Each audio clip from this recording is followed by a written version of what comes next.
Mungkin ini nafasku yang terakhir.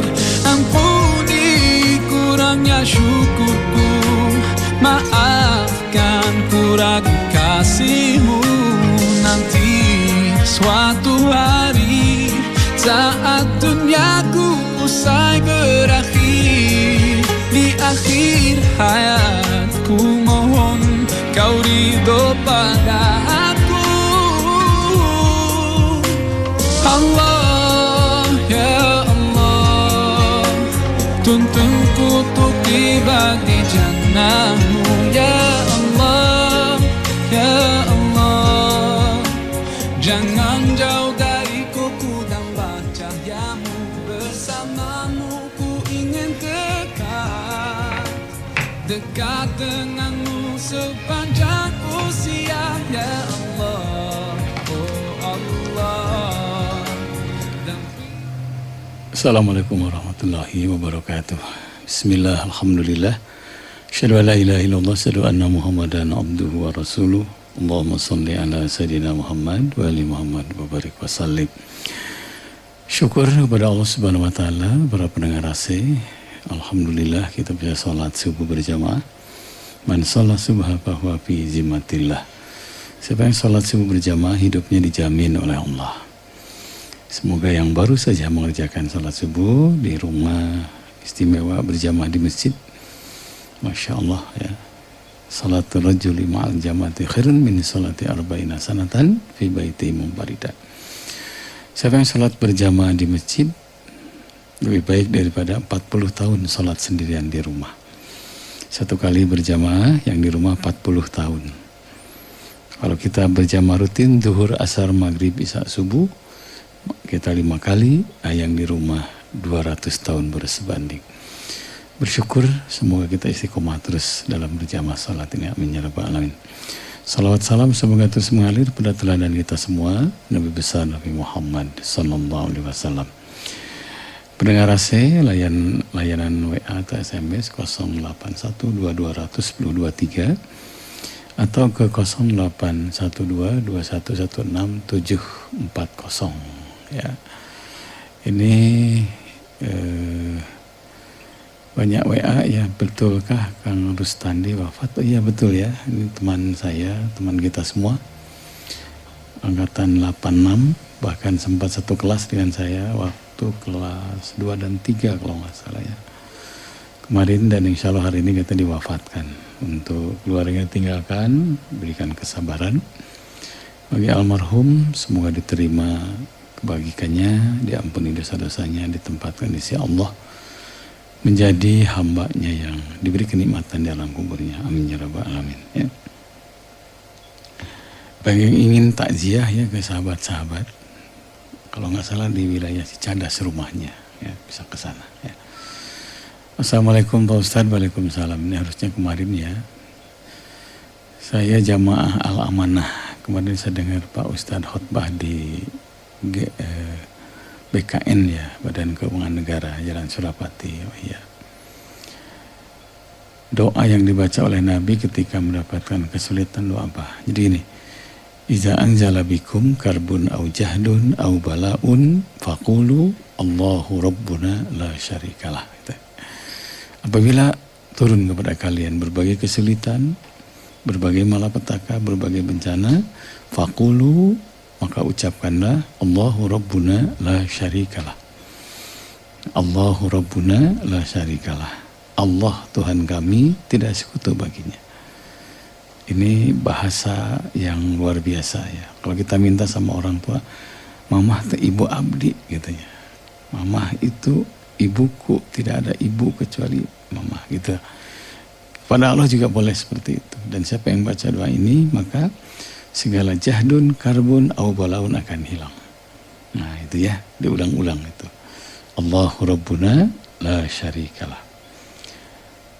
Pak Ustadz, Assalamualaikum, saya jamaah Misbahun Nur, kami tunggu kemarin, ya memang diliburkan ya, biasanya Jumat, harusnya Jumat kemarin ke Misbahun Nur, Santiong, Cimahi, cuma karena COVID ya, jadi diberhentikan dulu pengajiannya pada jamaah yang sering rutin tiap Jumat ketiga ya, karena kebetulan Pak Jengan Toha juga sakit, seharusnya ke sana, mohon dimaklumi saja ya, karena kondisi saat ini Masya Allah ya. Saya kemarin nengok yang sakit, ternyata rumah sakit penuh juga ya, makanya jangan sakit, diusahakan harus sehat ya. Mau menanyakan apa yang mesti dilakukan ketika anak ini nggak nurut katanya. Ya satu gini ya, yang namanya anak.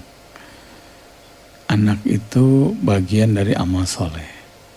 Kan katanya anak itu at-turuqu ilal jannah, jalan menuju surga.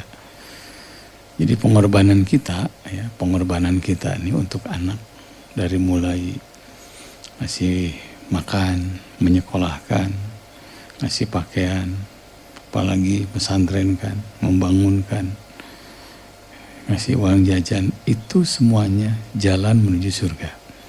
Makanya jangan sia-siakan surga yang ada di rumah. Ada surga di rumah, ada yang baiti jannati itu. Maknanya apa? Satu, anak. Anak itu jalan menuju surga.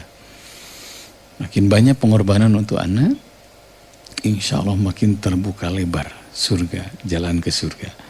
Nah, salah satu kewajiban orang tua adalah ngasih nasihat.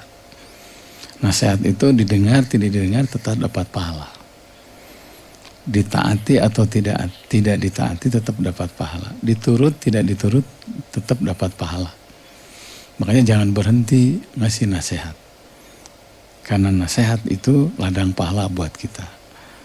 Bila anak kita sudah lama dinasihati belum juga nurut, ya Allah, bila ini ladang pahala buat saya, berikan kemampuan kepada saya supaya tidak bosan menasihati anak saya. Gitu ya. Tuh. Nah, yang kedua, cari waktu yang tepat. Karena nasihat itu ada yang disebut dengan qaulan baligha, kata-kata yang menyentuh. Mungkin ada saat-saat tertentu sentuhan itu penting, kata-kata yang menyentuh. Qaulan baligha wa qul lahum fi anfusihim qaulan baligha. Dan kepada mereka hendaklah mengucapkan kata-kata yang menyentuh. Itu An-Nisa 63 kalau nggak salah. Nah, ada juga qaulan sakila, kata-kata yang berbobot, singkat, padat, to the point.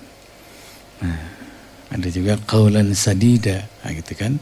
Dan masih banyak. Ada juga yang bil hikmah. Itu dievaluasi saja. Mungkin terlalu keras bisa, kurang lemah lembut bisa, mungkin kurang tegas bisa. Nah, itu yang kedua. Yang ketiga, jangan lupa ada yang disebut dengan penghargaan. Nah, ada dua kata yang tidak bisa kita lupakan untuk hablum minan nas. Satu, terima kasih. Yang kedua, mohon maaf. Itu penting. Kalau lihat anak kita jarang sholat, tiba-tiba sholat, nak, Bapak makasih ya telah digembirakan. Kenapa Pak? Oh, Dede nggak ngasih apa-apa. Enggak, lihat Dede sholat, Bapak gembira. Nah, itu terima kasih, itu luar biasa. Apresiasi. Apalagi subuh kan. Saya jamaah subuh di Cipaganti, sebelah kiri ada yang rambutnya kusutnya, terus kayaknya baru bangun mungkin. Udah pas di pintu tuh cerita ya. Pas habis wudhu kalau nggak salah ya. Ya pas habis wudhu, Bapak gini. Tapi ayahnya senyum aja. Nah, jadi kalau reaksi kurang baik, kita jawab dengan senyum. Nah, yang terakhir ada doa yang bagus ya. Rabbi ja'alni muqimas shalah wa min dzurriyyati rabbana wa taqabbal du'a. Ya Allah, jadikan aku dan keluargaku penegak salat. Surat Ibrahim ayat ke-40. Jadi ini pengalaman orang yang anaknya tiba-tiba rajin sholat. Tapi di sisi lain ada anak yang susah sholatnya. Dua-duanya saya kenal karena teman saya. Ketika lihat anaknya rajin sholat, ya 10 menit sebelum waktu sholat dia sudah pergi ke masjid. Terus saya tanya dengan khas bahasa Sunda, alhamdulillah alus sing teu budak kayak gitu kan. Ingin tahu resepnya? Ya ingin atuh.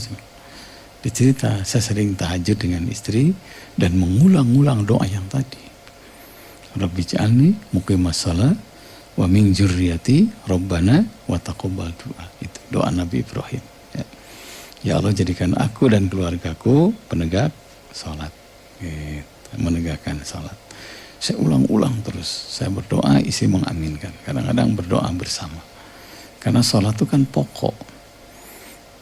Nah, perbedaan antara hewan dan mukmin adalah sholat. Persamaannya banyak. Kita makan, domba makan. Domba punya kandang, kita punya rumah. Maaf, domba BAB, kita BAB.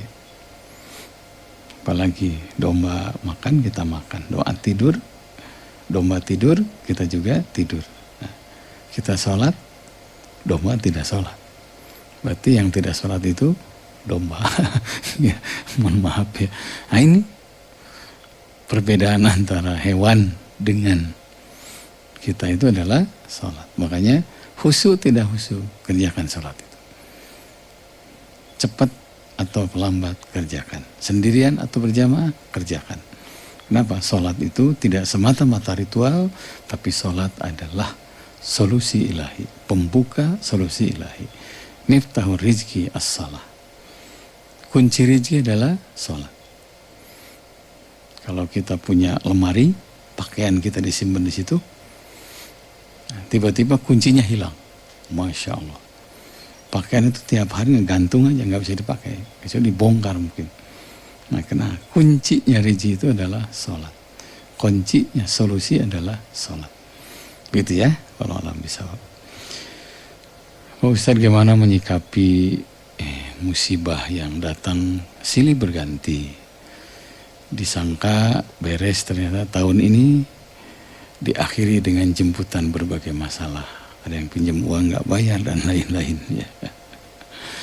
Iza ahabballahu abdan ibtalahu liyasma'a tadurru'ah.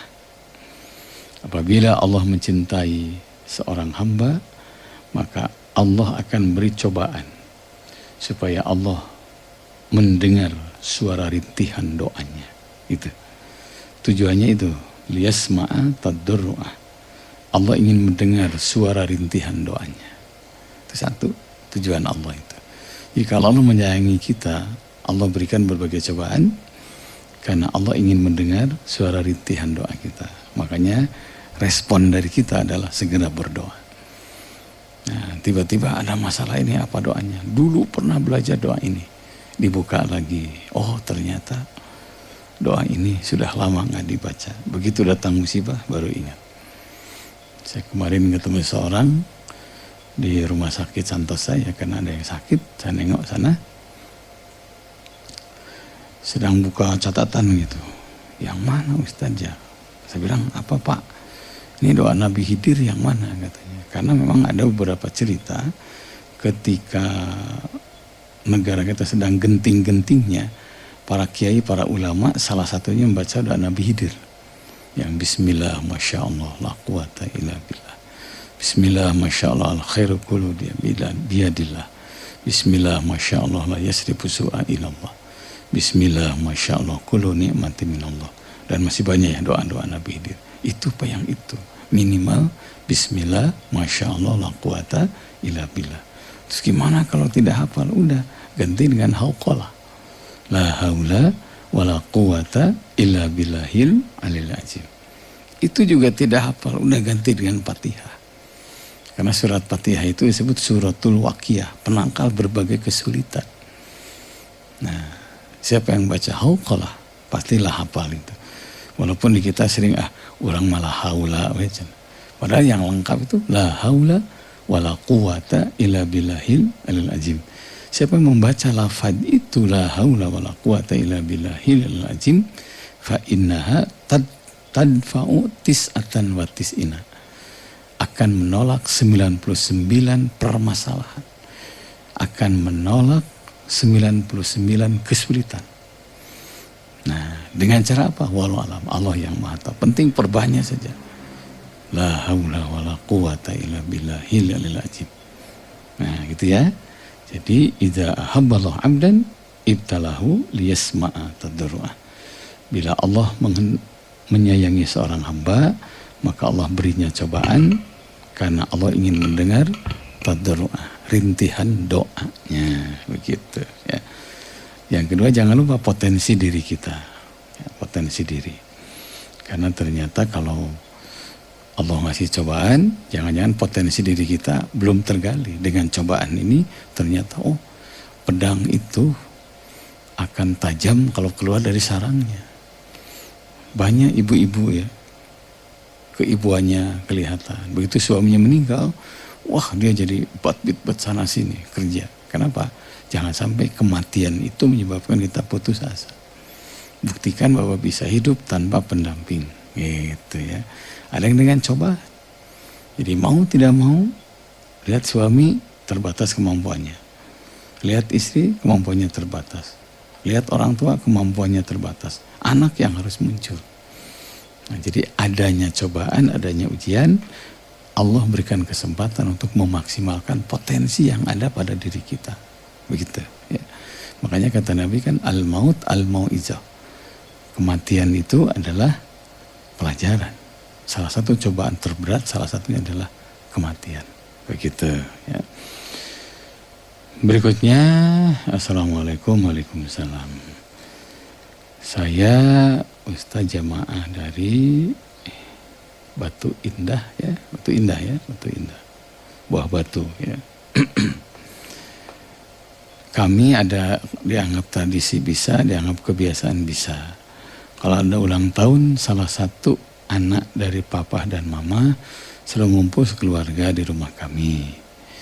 Salah satunya adalah untuk menyantuni anak yatim, menghatamkan Al-Quran. Kemarin diisi dengan ceramah dari salah seorang ustadz.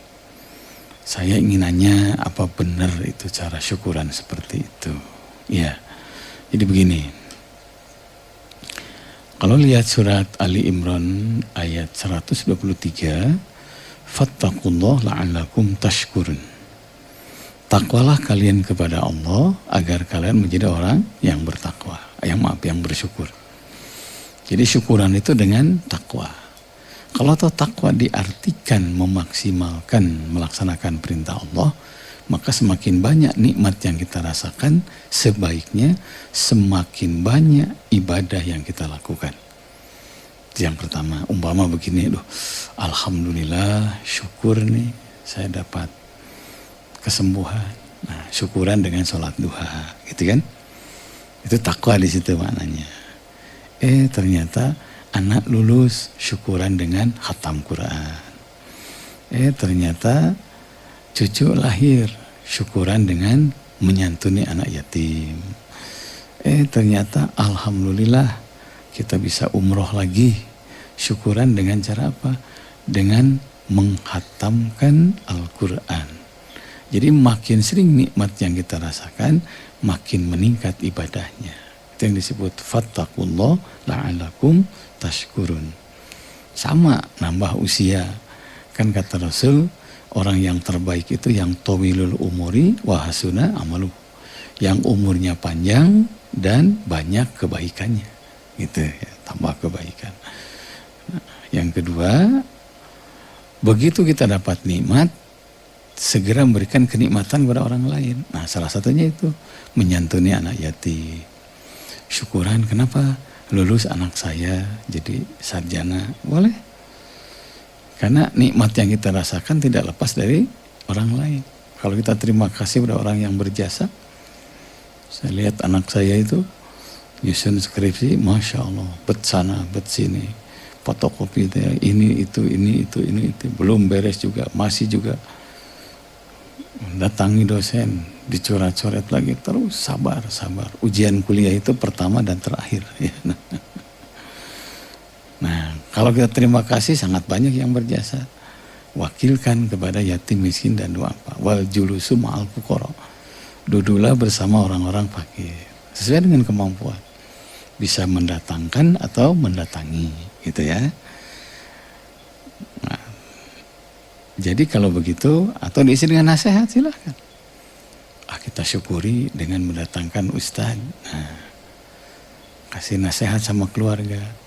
Saya nggak punya kado, saya nggak punya harta, saya ingin keluarga mendengarkan nasihat ustaz dari ini acara yang sangat bagus.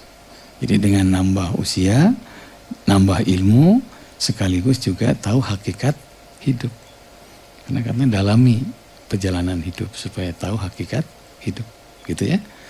Nah, jadi betul yang dilakukan. Ya, jangan sampai syukuran dengan hura-hura. Jadi syukuran itu ya berterima kasih kepada Allah. Bagus, saya pernah menghadiri acara ulang tahun pernikahan. Ustadz, terserah Ustadz lah. Saya ngasih nasihat, kemudian saya ngasih doa syukur yang dalam Quran.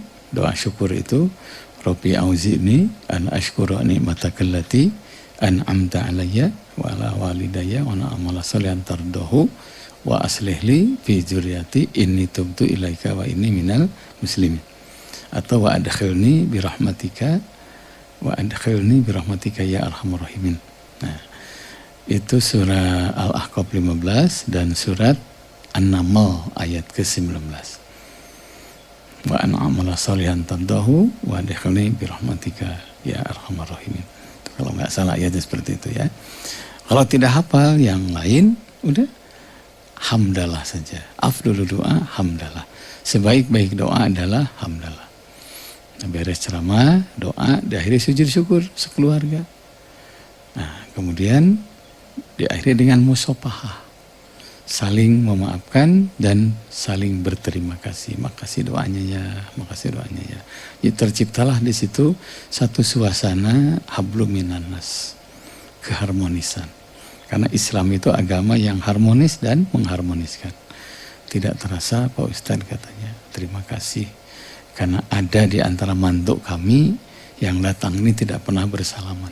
Tapi hari ini alhamdulillah, saya selaku orang tua, selaku mertua bahagia. Mereka bersalaman, mereka berpelukan katanya. Nah, dari situ kasih sayang. Idza aradallahu bi ahli baitin khairan adkhala alaihim babariki. Apabila Allah menghendaki satu kebaikan dalam satu rumah, Allah bukakan pada rumah mereka pintu kasih sayang. Nah, jadikan momentum nikmat itu dengan membuka pintu-pintu kasih sayang di antara kita. Jadi betul ya yang dilakukan seperti itu. Ya, assalamualaikum, waalaikumsalam. Pak Ustadz, saya jamaah ini. Betulkah kalau wanita sudah diserahkan sama suaminya, untuk nengok orang tua harus izin dari suaminya? Ini gimana? Jadi begini ya, begitu terjadi ijab kabul, saya nikahkan kamu dengan anak saya dengan mas kawin 10 gram emas umpama. Terima saya nikah dengan putri bapak dengan mas kawin tersebut. Amul saat itu kita sudah menyerahkan segala urusan, ya, segala kebutuhan anak kita diserahkan kepada suaminya. Dan itu disaksikan oleh dua keluarga besar. Karena disaksikan oleh dua keluarga besar berarti dipertaruhkan nama baik keluarga. Seorang suami sudah dapat amanah. Nah, karena nikah itu perintah Allah, maka hakikatnya amanah dari Allah. Nah, karena amanah dari Allah, siapa yang mengecewakan pasangannya berarti mengecewakan Allah. Nah, siapa yang menterlantarkan pasangannya berarti menterlantarkan Allah. Makanya rata-rata orang yang kawin cerai hidupnya nggak berkah, rezekinya itu hilang itu karena mengkhianati Allah. Nah, gitu ya. Nah, karena sudah menyerahkan secara penuh, kalau ibu kedatangan anak kita ke rumah sendiri sudah 1 hari, 2 hari, 3 hari tanya, tolong udah bilang sama suami belum? Nah, gitu. Bukan gitu atau cina jadi budak, tapi ulah poho kainu, bukan. Ya, tanya dulu nih suami udah izin belum? Kalau belum izin kita yang nelpon. Ais teteh ya di dia. Nah, terus serius mah da aya nuju tugas. Nah, itu caranya ya. Alhamdulillah parantos langkung damang Pak Ustadz. Alhamdulillah. Ya banyak ya pengalaman yang luar biasa ya. Saya kemarin hilang rasa itu 3 hari ya. Hilang penciuman 2 hari ya. Tapi alhamdulillah terus kita menjaga iman, menjaga imun supaya aman ya. Itu terus saja. Karena penyakit itu dari Allah ya, kita kembalikan kepada Allah ya. Alhamdulillah Bu ya, alhamdulillah pidoana weti sadayana ya. Kang Haji Damang, alhamdulillah pitiger kalong. Oh, subuh waktu itu suaranya sangat parau katanya ya. Sekarang alhamdulillah sudah bagus. Ya, betul ya, kemarin subuh di KPAD itu aduh. Saya lagi mejeh nak leles lunglai ya. Tapi alhamdulillah ya, sekarang udah bagus ya suaranya. Mau nanya nih, kan di kita sering ada ini katanya, sebentar ya, ada yang senior yang kadang-kadang tidak mau mengalah kepada yang junior. Jadi begini ya, ini posisi imam ya, yang dilihat tuh bukan usia imam, tuh bacaan. Karena kalau bacaan imam bagus sebanyak makmum kalikan 10 itu pahala untuk imam. Nah, kalau bacaan imam salah ya sebanyak makmum sebanyak itulah dosa untuk imam. Kalau nggak ada lagi gimana? Ya udahlah, yang ada jadi imam. Jangan sampai berjamaah sholat tidak jadi karena tidak ada imam yang bagus. Imam yang ada teruskan daripada yang bagus bacanya nggak pernah ke masjid. Itu, ini azannya jelek. Yang ada itu yang azan. Daripada yang bagus adanya nggak pernah ke masjid. Karena orang itu ngeritik terus tapi nggak ngasih solusi, ya. Gitu ya. Nah, itu dalam segala hal. Ada nasi tidak ada temannya, udah yang ada syukuri. Yang tidak ada tuh belum tentu. Begitu ya. Bagaimana menyikapi yang terbunuh ya, kita doakan ya, semoga husnul khotimah, semoga dicatat sebagai syuhada, semoga dicatat termasuk amal soleh. Yang kedua kita harus hati-hati ya, jangan sampai terprovokasi oleh berita-berita yang belum jelas. Itu penting ya. Kita doakan karena menjaga ustadz, menjaga asatidz, apalagi kiai ulama turunan nabi itu bagian dari amal soleh ya. Mudah-mudahan ada titik terang ya siapa yang melakukan dan bagaimana kondisinya. Karena kalau masih simpang siur ujungnya fitnah. Nah gitu ya. Pak Ustadz, alhamdulillah jagoan saya menang jadi Bupati Bandung ya. Ya alhamdulillah ya. Ikut gembira ya, ikut gembira. Semoga Kang Dadang ya, kalau nggak salah dengan Kang Syahrul bisa mempersembahkan yang terbaik. Buktikan bahwa pilihan Kabupaten Bandung itu pilihan yang terbaik. Ya, semua adalah kesempatan. Kesempatan untuk berbuat baik. Ya. Iya, masih sama 102,3 Rasa FM. Ya, kita simak syair dulu nih. Dan jangan kemana-mana. Insya Allah syair ini sangat bermanfaat untuk kita semuanya. Ya, mangga. Ya, masih sama 102,3 Rasa FM. Ya, dalam acara Bun Pagi. Ada yang nyebut ngopi katanya, ngobrol pengetahuan Islam. Ya, apapun namanya, yang penting esensinya adalah khusus untuk saling mengingatkan. Ya. Kami akan buka perusahaan dengan teman-teman kami. Minta nasihat Ustaz, karena teman kami sudah bagi tugas. Yang nyari modal ada, yang nyiapkan tempat ada, yang nyari karyawan juga ada. Ya, idza aradta an taf'ala amran fatadabbar aqibatahu.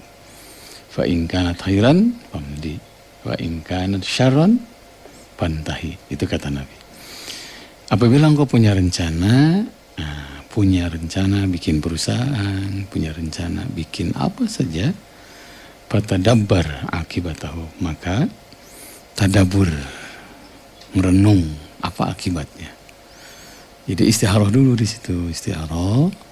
Nah, fa in kana khairan famdi, apabila baik lanjutkan. Tapi wa in kana syarran fantahi, apabila akibatnya jelek jangan dilanjutkan. Itu kata Nabi. Nah, untuk mendapatkan baik atau jeleknya butuh proses. Proses khusus hablum minallah. Istiharoh dulu. Udah deh teman-teman semuanya, kita istiharoh dulu. Nah, istiharoh itu tidak 1-2 kali, kalau bisa sampai 7 kali. Saya waktu ke Madura ziarah ke Syekh Khalil, saya baca gimana Kiai Hasyim Asy'ari untuk menentukan nama NU itu 4 tahun istiarohnya ya. Lama sekali. Karena khawatir dengan muncul ormas baru itu kan bukan menyatukan tapi menimbulkan perpecahan. Karena Kiai Ahmad Dahlan, Kiai Hasyim itu satu rangkaian, satu keturunan. Satu guru kan. Nah, itu ya, satu. Istiaroh yang banyak. Kalau perlu tambah sholat duha. Kalau perlu tambah sholat tahajud. Kenapa? Imam Bukhari untuk menulis hadis saja itu sholat dulu 2 rakaat. Sama dengan Ibnu Abbas menulis tafsir selalu sholat dulu 2 rakaat. Kenapa? Kita ingin berbuat sesuatu yang terbaik bukan hanya di hadapan manusia, terbaik Allah meridhoinya. Baik di hadapan manusia Allah tidak ridho, itu kan bisa musibah buat kita. Satu ya. Nah, kedua jangan lupa. Untuk teman kadang-kadang cocok. Tapi untuk teman bisnis banyak yang tidak cocok. Dan ini sudah tidak terhitung ya. Yang saya tahu, yang datang ke rumah, yang konsultasi melalui WA, melalui telepon. Ada yang berteman dari mulai SD, SMP, SMA, kuliah. Satu kampus walaupun beda jurusan. Terus terpelihara. Berarti ya 6 tahun, tambah 6 tahun 12, tambah 4 tahun, dan 16 tahun sama-sama. Akhirnya ketemulah, bikin perusahaan. Jasa sosial. Alhamdulillah, lancar. Karena udah teman ya, alhamdulillah ketemu. Ustaz, nah kita mau nyimpen rekening nih, uang di bank. Sekarang kalau bisa jangan sendiri. Ah udahlah kan teman saya katanya. Kita udah seperti keluarga. Nah, yang namanya ke bank itu tetap uang itu godaannya berat gitu ya. Akhirnya tetap mungkin hasil musyawarah mereka, jadi yang ke bank sendiri. Jadi akhirnya Masya Allah itu. Uang dibawa lari ke luar negeri. MM-an itu. Pulang ketangkap semua bangkrut sampai sekarang. Yang jual rumah, ada yang jual ini habis semuanya. Itu ulah teman. Makanya hubbud dunya zulmatun fil qalbi. Tergila-gila dunia bisa menggelapkan hati. Jangankan teman, kakak beradik. Ini. Kakak beradik saya temukan, kakak beradik ya, dekat sekali. Manggilnya juga AA. Manggilnya juga adik. Kakak beradik, satu ibu, satu bapak, bukan adik tiri, bukan adik ipar, asli itu. Udahlah kita bagi tugas katanya. Itu Masya Allah. Rumah habis, ibunya gigit jari. Harusnya untung malah buntung. Ulah siapa? Ulah anak. Kenapa? Karena tidak ada yasrah sadaq, keterbukaan. Untuk kakak cocok, untuk adik cocok. Belum tentu untuk bisnis. Itu. Yang ketiga jangan lupa. Harusnya dengan keahlian. Idza wusidal amru bighairi ahlihi fantadiri sa'ah. Apabila satu urusan diserahkan pada bukan ahlinya, maka tunggulah kehancuran. Begitu. Ya. Orang lain sukses ini karena sebut jualan apa umpamanya sekarang yang lagi ramai janda bolong. Nah, kita ikut semuanya. Orang lain sukses kalau kita ikuti belum tentu. Cuma ada kunci di situ. Sebelum kita mulai ada studi banding. Nah studi banding bukan mengikuti kuncinya. Oh dia sukses kenapa? Kuncinya kerja kerasnya. Oh perusahaan ini sukses kenapa? Kuncinya kerjasamanya, gitu kan? Oh ini sukses orang ini kenapa? Orang yang didatangkan orang-orang yang ahli, gitu ya. Itu yang disebut dengan patadabbar akibatahu. Nah, renungkan akibatnya. Wa in kana khairan pandi. Apabila akibatnya bagus, maka lanjutkan. Tapi apabila wa in kana syarron famtahi. Akibatnya jelek jangan. Nah terakhir jangan lupa ada hitam di atas putih, ya, penting gitu. Kalau dapat ini apa, kalau ini apa itu penting. Gitu ya Kang ya. Kalau bicara doa banyak. Ya. Salah satunya bisa Rabbana ftah bainana wa baina qaumina bil haq wa anta khairul fatihin. Itu doa menyatukan hati. Surah Al-A'raf ayat 89. Kalau masalah doa rezeki sangat banyak juga. Bisa ya Rozak, ya Wahab, ya Mugni, ya Kafi, ya Basit. Usut alaina rizqan thayyiban halalan wa khairan katsiran. Itu bisa. Atau ya rozak urzukna, ya rozak urzukna, ya rozak urzukna. Itu penting ya, doa itu. Atau diawali dengan baca Fatihah silahkan. Ya, cuma sebelum melangkah coba batadabbar akibatahu. Renungkan dulu nih. Pikirkan dulu, jangan sampai satu kali melangkah pulang membawa kegagalan, gitu ya. Assalamualaikum, waalaikumsalam. Pak Ustadz, bila kami sambil nunggu jamaah suka ada yang sholawatan, ada yang baca sholawat, macam-macam sholawatnya itu. Ada yang dinyanyikan, ada yang tidak dinyanyikan. Ada yang lurus, ada yang ada nyanyinya, ada syairnya. Ya begini ya, sholawat itu ada sholawat syair, itu yang dinyanyikan. Inna minasyairi hikmah. Dalam syair itu ada hikmah. Salatullah, salamullah, umpamanya dinyanyikan. Di mana Casnia saya lihat itu presidennya sampai nangis itu baca sholawat. Karena dikebiarkan, dilantunkan, disairkan. Boleh-boleh. Inna minasyairi hikmah. Jangankan sholawat, Quran saja boleh kok. Dulu kan Quran gak ada barisnya, murotal aja lurus. Sampai ada 7 lagu kan, dilombakan MTQ. Boleh-boleh. Kalau kita gak bisa jangan benci. Karena kan ada rumus an-nasu adau majahilu. Manusia akan membenci apa yang dia tidak ketahui. Bisa nyahon jadi ngewa karena MTQ itu. Gitu. Ya. Sholawat boleh dinyanyikan. Nah, ada sholawat syar'i. Sholawat syar'i itu yang tidak dinyanyikan, dibaca ketika sholat, dibaca ketika berdoa. Mau berdoa itu sholawat syar'i. Dua-duanya boleh dibaca. Nah, kapan dibacanya? Salah satunya menunggu jamaah. Nah, manfaatnya apa? Minimal 6.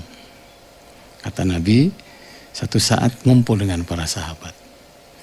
Tiba-tiba ada orang yang datang, tangannya cukup banyak. Kemudian sahabat itu langsung pergi. Orang ini langsung pergi. Kata Nabi, tahukah kalian siapa yang datang ini? Nggak tahu ya Rasulullah. Itu malaikat pencatat hujan katanya. Akhirnya Nabi bercerita, satu saat saya ngobrol dengan malaikat ini. Seluruh hujan yang jatuh, malaikat bisa ngitung.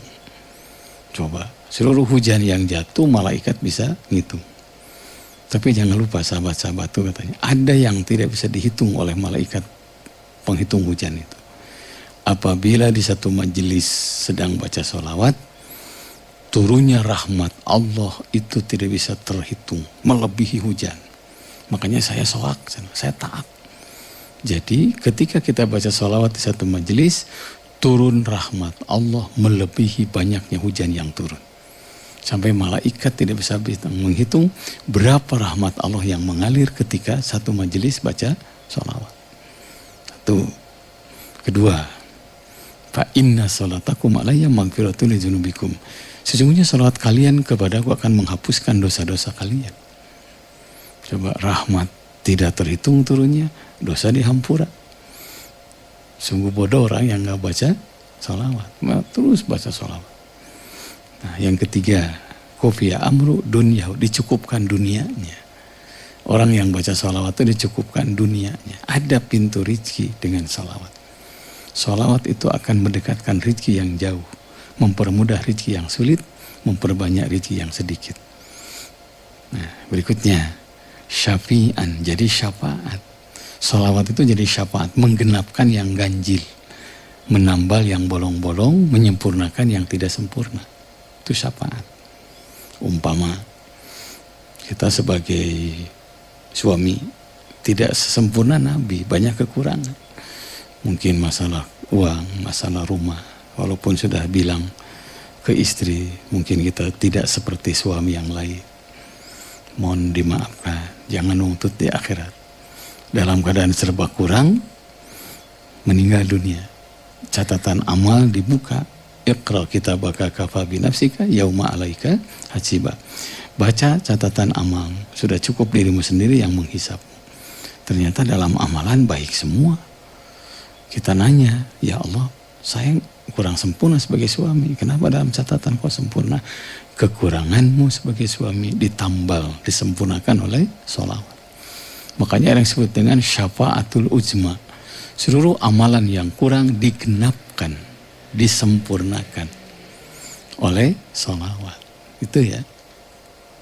Nah, yang terakhir, sholawat juga ternyata bisa mempercepat doa kita diijabah. Setiap doa itu mahjub kata Nabi, terhalang.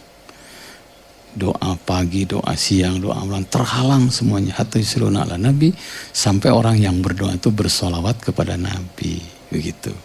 Ada buku yang waktu saya ngaji di mana ya, di Cianjur kalau nggak salah. Saya masuk perpustakaan sambil nunggu sambutan-sambutan. Kang sekedap sih ngiring, ninggalan buku. Aya buku dahsyatnya sholawat. Itu dahsyatnya sholawat. Saya baca, masya Allah bagus sekali itu ya. Nah, sekarang lagi diterjemahkan oleh kawan saya. Assalamualaikum, waalaikumsalam.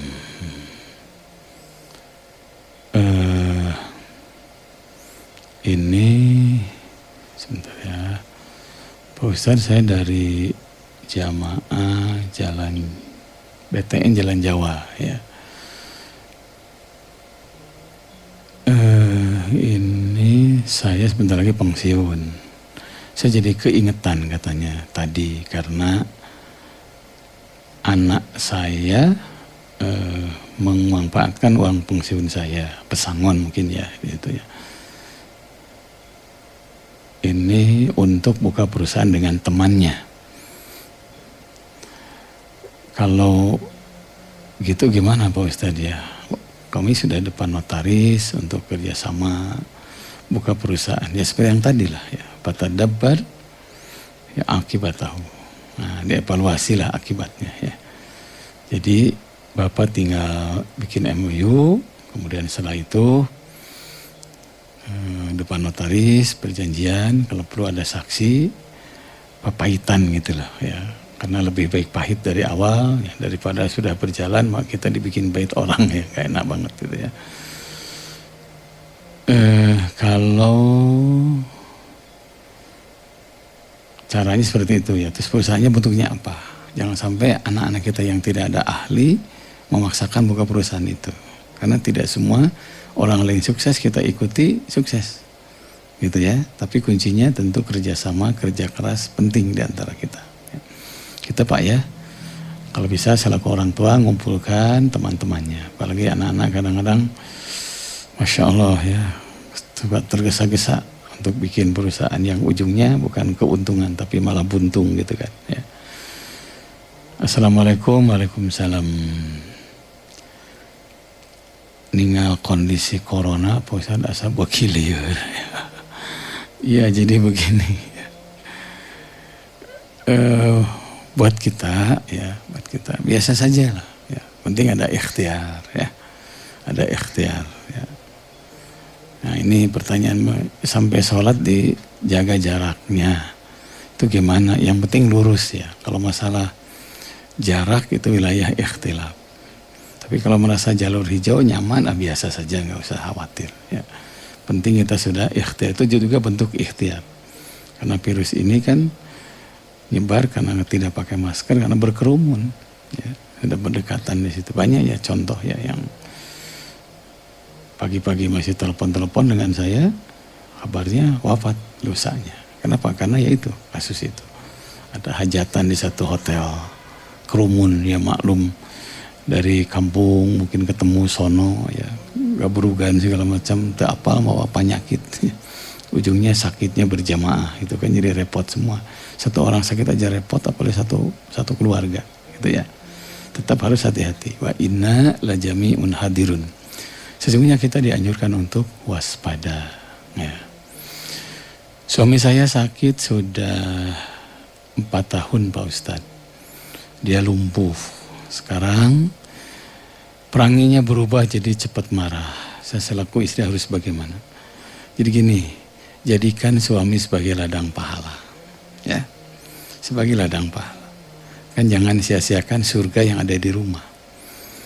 Pertama pasangan. Jadi jangan anggap enteng kebaikan pada suami sekalipun hanya ngasih air minum, ngelap badannya di mandi, itu surga. Jangan anggap enteng kebaikan kepada istri Sekalipun kita megang tangannya nuntun, itu surga. Jadi jangan-jangan Allah ngasih surga dengan cara suami sakit. Saya ketemu dengan orang yang Masya Allah. Nah, kekurangan rezeki, ibu yang langsung cari nafkah. Karena kalau suami sedang sehat bisa cari nafkah, istri cari nafkah kebaikan. Tapi kalau suami cari nafkah kewajiban. Tapi kalau suami sudah tidak produktif, istri kalau ada kesempatan jatuh wajib cari nafkah. Man qadda ala yalihi kana kal mujahidi fisabilillah. Siapa yang bercucuran keringat untuk menghidupi keluarganya, kal mujahidi fisabilillah. Itu jihad fisabilillah. Satu, kedua, nah tetap harus ikhtiar, ya, secara medis, ikhtiar dengan ramuan. Ada yang sakit ya waktu itu harus cuci darah. Kemudian setelah itu dokternya bilang, sebelum cuci darah coba 3 hari berturut-turut ngerebus daun sukun. Ya karena dokter yang nyuruh, dicoba terus 3 hari, sehari 3 kali, pagi, siang, malam. Pas pergi ke rumah sakit tidak usah cuci darah. Itu bentuk ikhtiar, ya bentuk ikhtiar. Ikhtiar terus kalau sakit itu aktif cari informasi gimana kita coba. Karena boleh jadi kata Nabi penyakit adalah pelajaran, datang ilmu yang baru. Yang terakhir jangan lupa terus komunikasi dengan anak-anak, dengan keluarga kita dan keluarga dia. Nah, karena nanti ada yang disebut dengan khulu, ya khulu itu istri mengajukan cerai. Tapi ini terakhir. Nah, jadi sabar. Sabar bukan segala baru. Ya. Sabar itu tarku syaqwa min alamil ikhtibar illa billah, menghilangkan keluh kesah di saat pedihnya derita kecuali kepada Allah.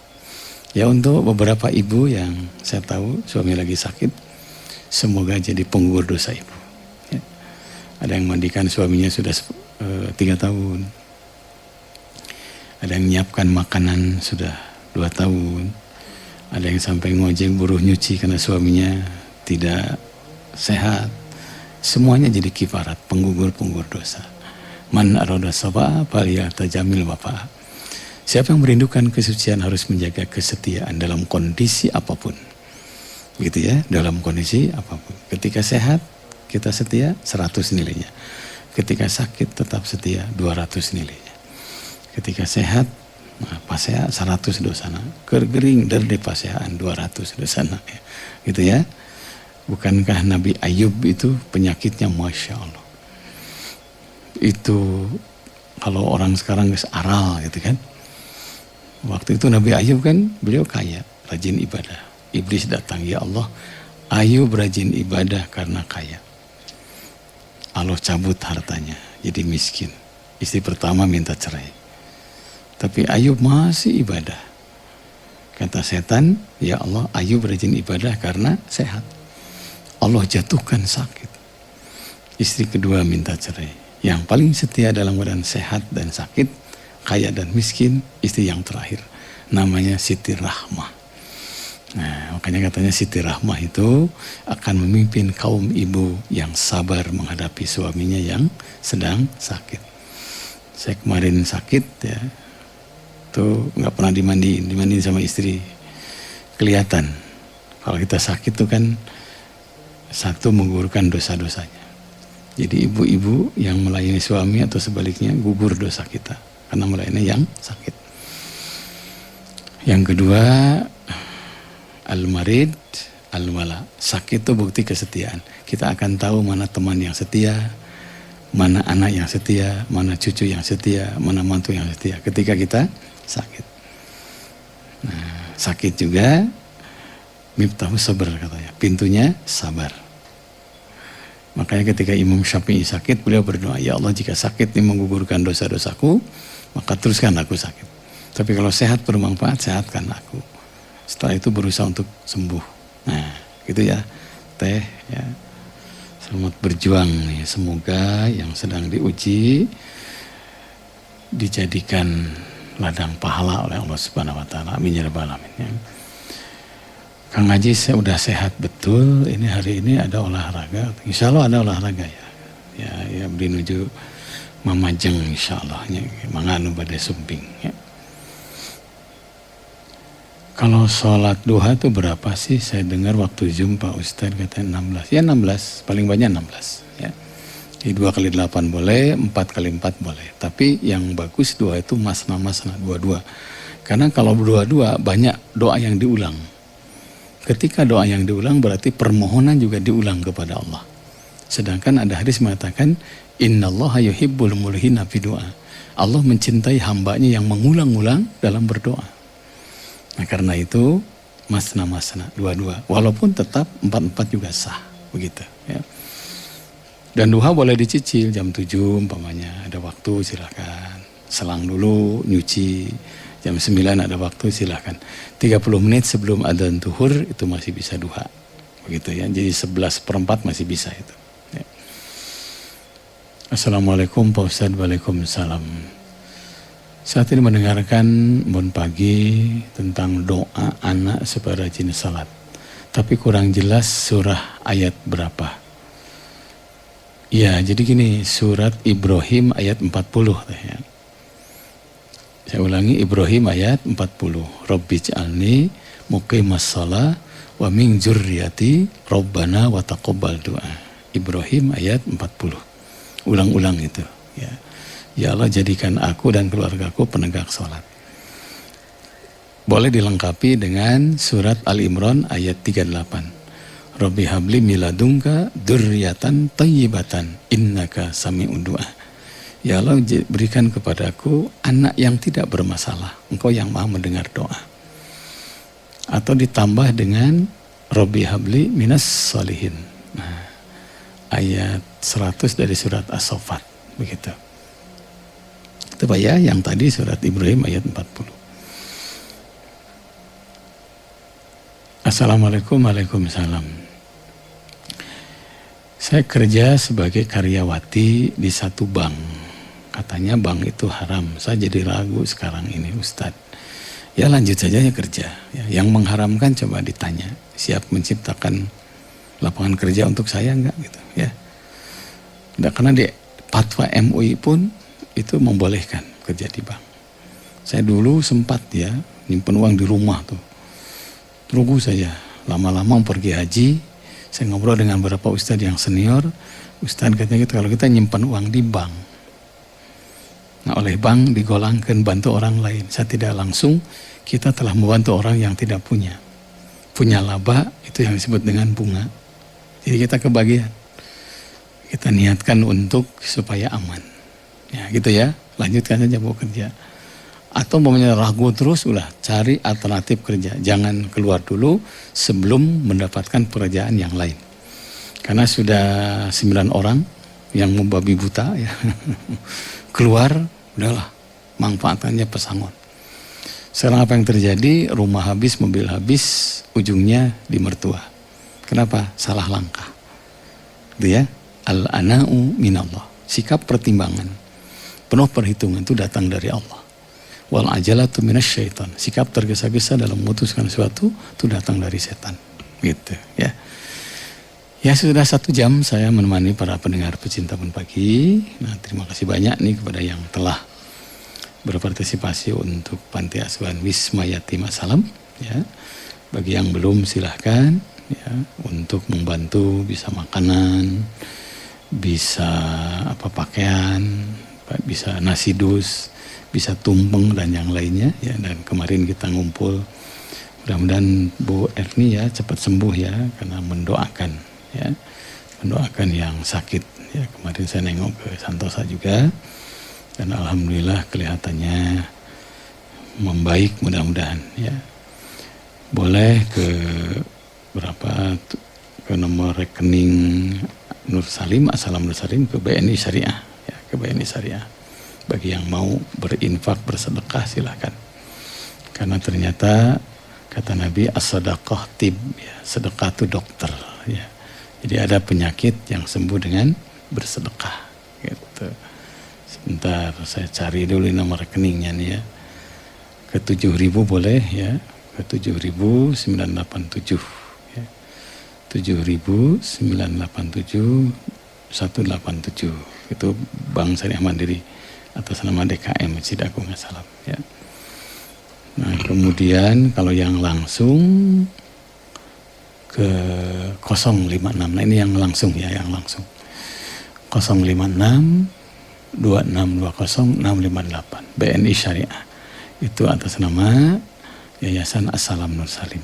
Seluruh rezeki yang diberikan dari Bapak Ibu akan bermanfaat untuk anak-anak yatim dan doafa. 056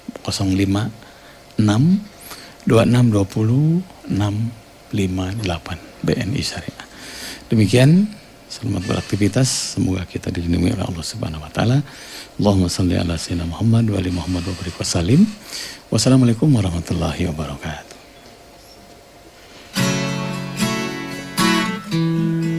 الحمد لله